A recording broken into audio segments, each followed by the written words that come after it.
motherfucker. The king is back. Alright, 23rd video. So, I've been gone from the MMA YouTube scene for a long time now. There are two bets I have, right?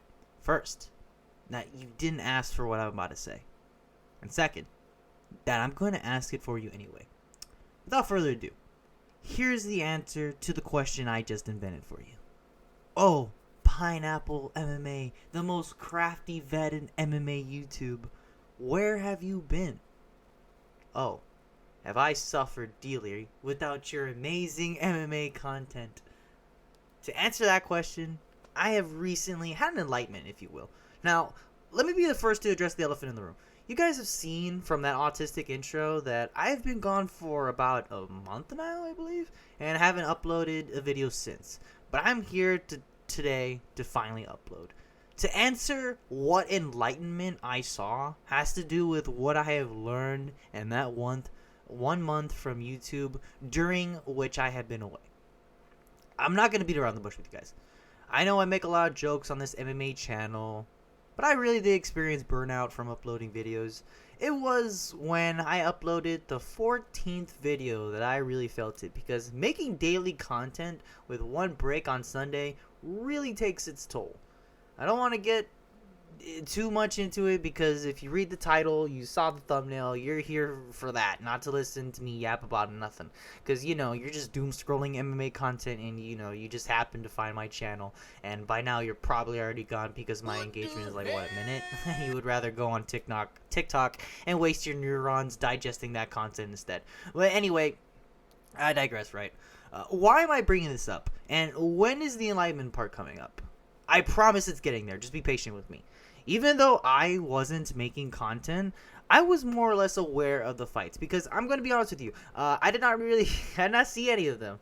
On the Quater card, headlined by Dan and Armin, I slept through it, and when I woke up, I saw that Dan had lost, and it was headlined at 9 in the morning or something, fuck that, on a weekend? Hell no. Bilal lost, and also Bilal lost, so I was like, screw watching those fights. I promise I'll get to them eventually. Most likely it will be when, those fighters fight again, Bilal, Ian, fucking, Dan and Armin. Whenever they fight again, I'll probably, rewatch them again to make analysis or something. Then I saw Pantoja versus Van. Not really much to say to that, but unfortunate. And then I saw Manil Kopp sleep Royval bad in round 1, which was insane. But as you see, the last month, I have not exactly been caught up with all the fights. Now, why is this exactly?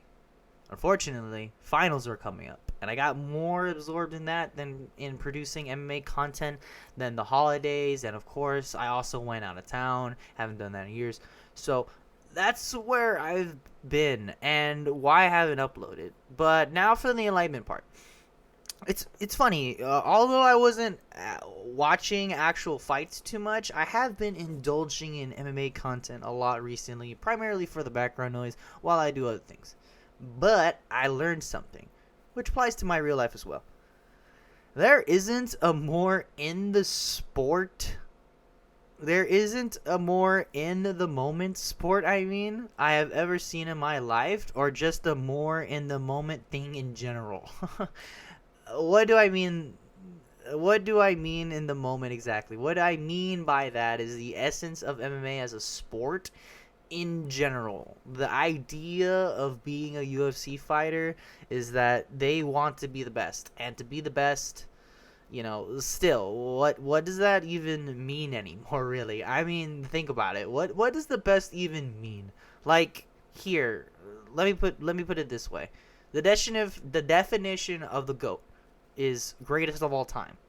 Now, I think it's essential to look at the last word as the most critical part of the saying, time. The longer I was away, the more I realized that MMA fans argue about the GOAT like time doesn't exist.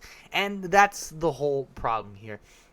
Time isn't a fixed thing. It doesn't stop moving. Just like everything around us, it changes. So, with that, when we look at great fighters of today in terms of like GOATs, who do we usually put in their names often spoken of are usually names like Islam Makhachev, John Jones, Alexander Volkanovski, GSP, names such as those. There are many others, but those are just some examples off the top of my head. Now, since the greatest of all time is a very nuanced title, we begin to imagine that we know that what defines as greatest, because if you look at a lot of these GOAT lists, champions, accolades, whatever achievements you want to put on insert fighter name here, there's always a problem with ranking fighters in terms of a GOAT list or ranking the quote-unquote best fighters.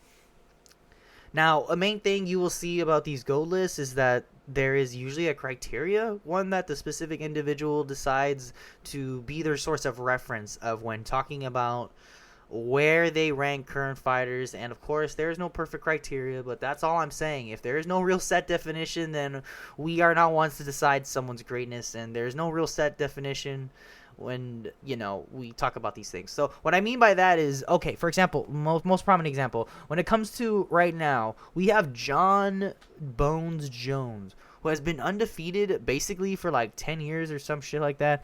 That's all fine and great. Then we have another fighter who lost once, but other than that is undefeated, and that is Islam Makhachev. Now, how do we decide who's better? What is it? I mean, seriously, what is it? It mainly comes down to those three on the GOAT list. Still, the more we define these three dimensions, the more we learn that they are very limited, deciding which actually holds more weight than the others. And I'm talking about usually the three things are title defenses, their skills in MMA, and who they beat. That's usually the 2-3 things that it usually comes down to. So, okay, now let's have a look at John Jones. Okay, right. Okay, Jones has like 13 title defenses. Skills, he had like great outside kicks, long attacks from distance, with not very good boxing defense, with good wrestling ability and solid offensive submission capability. Now, who he beat, he beat DC once, twice if you want to count the performance enhancements. It's up to you, really.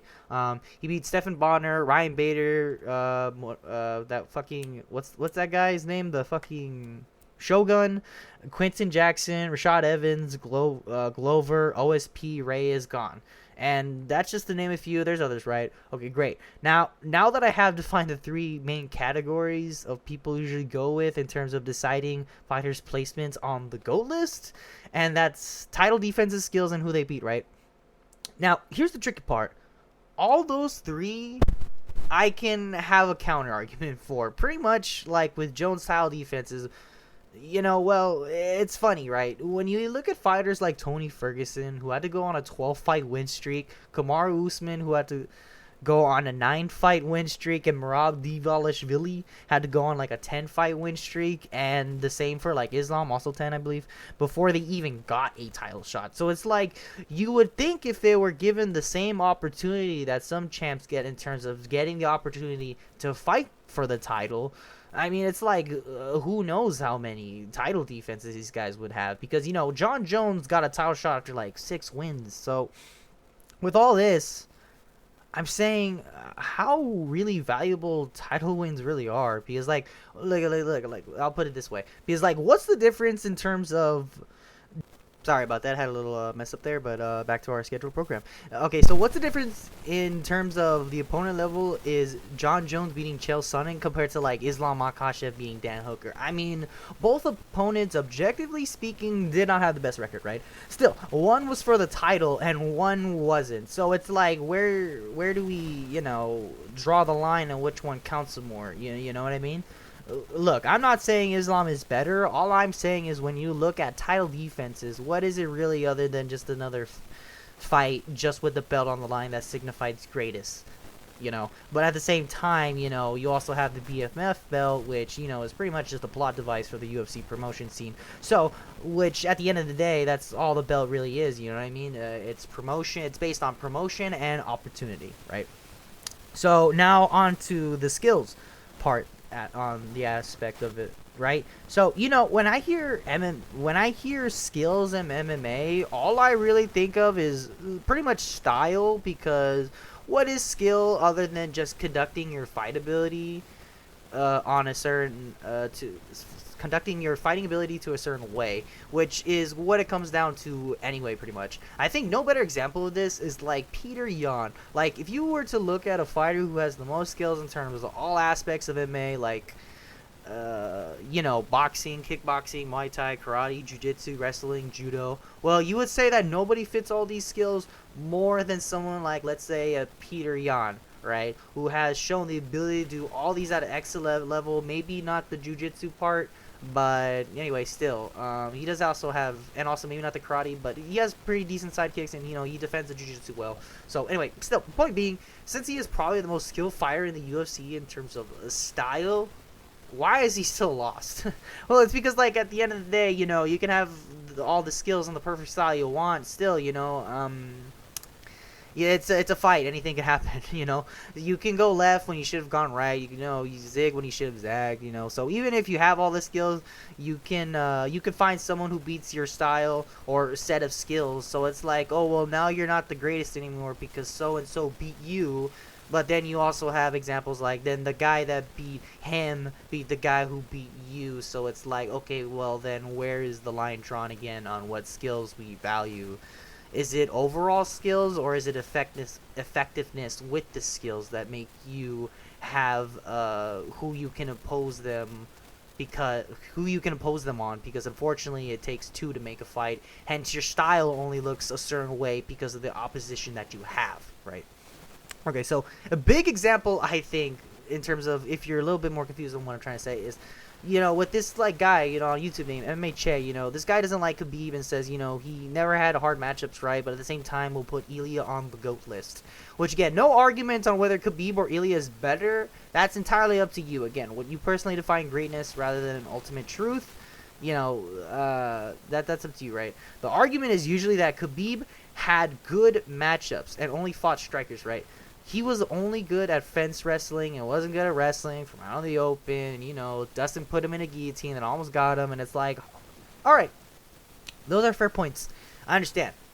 Look, I get what he's saying. Khabib wasn't perfect and had favorable matchups. Well, I just think that's a bit unfair to say because, like, well, I mean, he won at the end of the day. That took effort on his part. And it's like, well, yeah, could have or would he could have, he lose? Could have or would he lose? Well, of course, that could happen to anyone. But then, you have like Ilya Topuria being considered one of the GOATs, right? When he was also undefeated, and his best wins are Volk, Max, and Charles, right?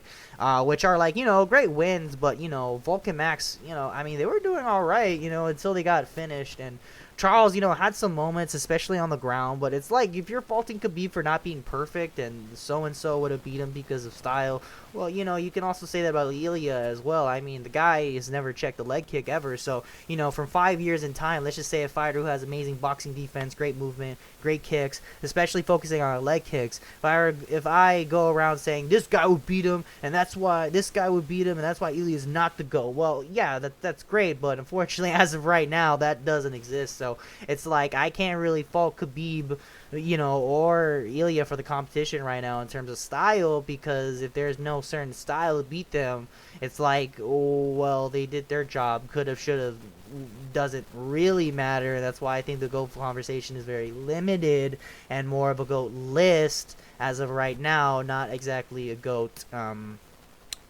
I don't know how to put it. Let's say GOAT, what's the word I'm looking for? Hold on, let me search it right here real quick. It's like a GOAT, basically a GOAT demands. There you go. It's just the GOAT list, not really a GOAT demands necessarily, that I would put it, right? But anyways, right, all I'm trying to say is, like, hypothetical counters don't invalidate real wins, right? And I think no matter who you pick, there isn't really a wrong answer in terms of these GOAT lists, because there is no right answer. So, you can't have wrong without rights, is all I'm saying anyway.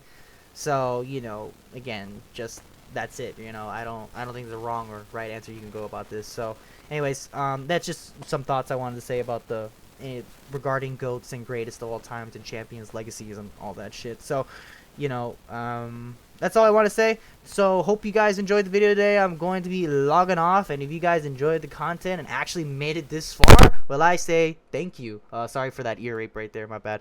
Well, again, anyways, back to it. Yeah, so, yeah, if you stayed this long, I enjoyed it. I appreciate it. But if you guys enjoyed the content and actually made it this far, well, I say thank you. But, yeah, thanks for making it this far.